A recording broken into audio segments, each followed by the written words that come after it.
Please welcome Mr. Rob Hutton. Thank you. I appreciate it. It's so nice to see some old friends. Rick and Dee Dee, we go back to the early 80s when I first became licensed, 1982. Buddy, who I've known for probably 25 years, and again, the early days. And so how time flies when you're having fun, as that old aphorism goes, time and tide wait for no man. And here we are, a couple of decades later, and it's so nice to see everybody's continuing to flourish, and Rick's still playing handball. That's remarkable. Hey, congrats to you guys, first of all, before I get into my presentation, for Berkshire Hathaway Austin to be in the top 5% of all Berkshire Hathaway offices around the country. That's pretty cool. So, way to go. Making it into the top 5% certainly has been my ambition with all of the things that I've done as a division president for 13 years and then a regional president for 10. That was always the bullseye. Well, candidly, I wanted to be Top Gun, but if I couldn't, at least make it into the top 5%. But, 880 offices, I only was competing against 40 to 50. And I just can't say enough about how impressive that is and how proud you all should be to put an effort like that together, not just once now, but this is for the last 8 years.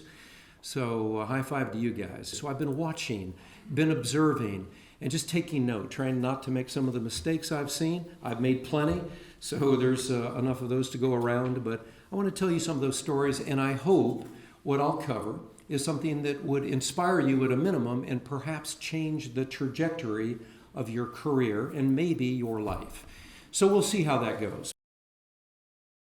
So he left her there, went over to the computer, sat down, and read this message. My dearest darling, I bet you're surprised to hear from me so soon. They have computers down here, and we're allowed to send emails to our loved ones.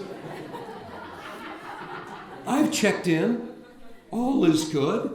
I miss you already and look forward to seeing you. Arrangements have been made for your arrival tomorrow.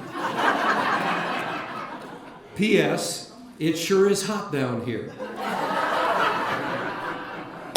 So maybe we can all make a concerted effort to watch the emails that we send in 2024. Just take a minute and hit the pause button before we hit the send button. And then the second is make sure you check that address bar.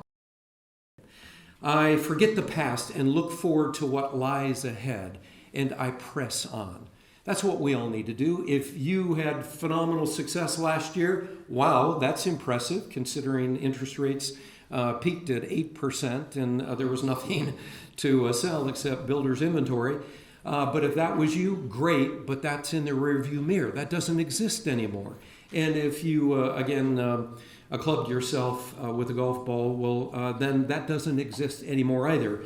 This is a picture of a sunrise, and here's the interesting thing. No matter what kind of day, especially the bad days, I've noticed that if I'll just get to bed and I'll get a good night's sleep, everything will be okay because that sun is going to rise in the east just about every morning, and it's going to be a new day and a new opportunity to do it better. Everybody understand what I'm saying? There was a gentleman who built the homes. His name was Jack. Jack would come in most mornings and, please, pardon my French, he would get a cup of coffee and say, "Good morning, Rob," and then start his rant. I hate this effing job. Sorry again. This is the most effed up job I've ever had in my effing life, and if one more of those effing trades does blankety blank, I am going to choke the blankety blankety blank out of him, and then the customers are so ridiculously blanked up, and on it went. Then Jack would leave with his cup of coffee, and he would go, to his credit, and build a great home. So one day, Jack finished his rant. The door to my world headquarters, which is a trailer home, a very modest trailer home in the middle, again, of a pasture. And that door closed, and I remember staring at the door, and I remember thinking, this is an epiphany that I had, if I'm not careful, I am Jack in 35 years. I would be him.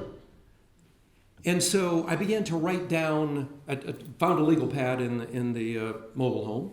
I made 2 columns, one what I didn't want. That was pretty easy. I didn't want to be Jack. Okay? And then the other side, I went through the pain of beginning to define what I did want. I bet most of you know what you don't want. In a heartbeat, you could tell me that.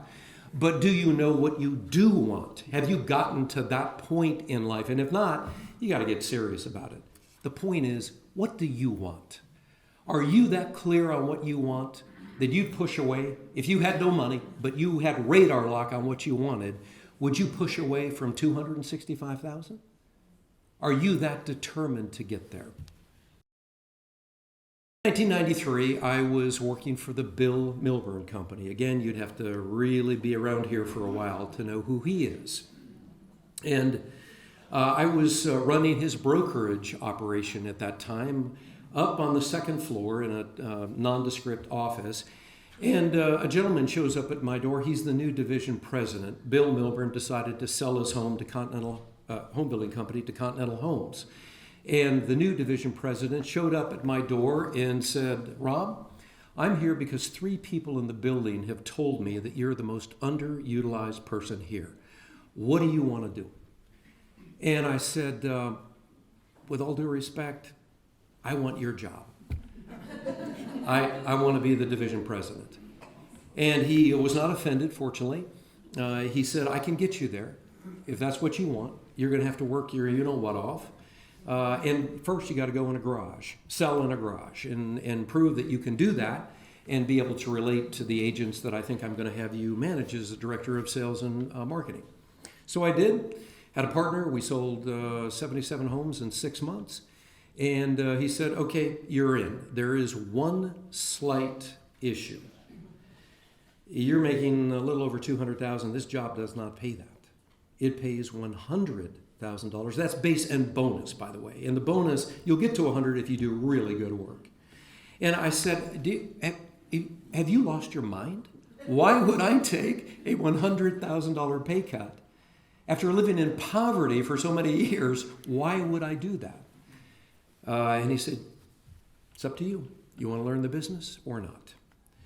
He said, "Your job is to learn the business and add value. Don't worry about the money." He said, "The money will take care of itself. Your job is to get in there, engage, learn the business, and add value." My question for you is this. What are you doing to learn the business? Some of you have been around a long time and you've gone deep in your realm of understanding. But if you haven't been around that long, have you pursued your GRI? Have you pursued your CRS, your CRE, your CRB? Maybe you want to pursue investment brokerage. Have you pursued your CCIM? What education and specialized training are you getting to get better? And if not, you got to get with the program. You got to find a way to add value to this company and to your customers. How else are you going to do that if you don't get specialized training and education? Really learn the business.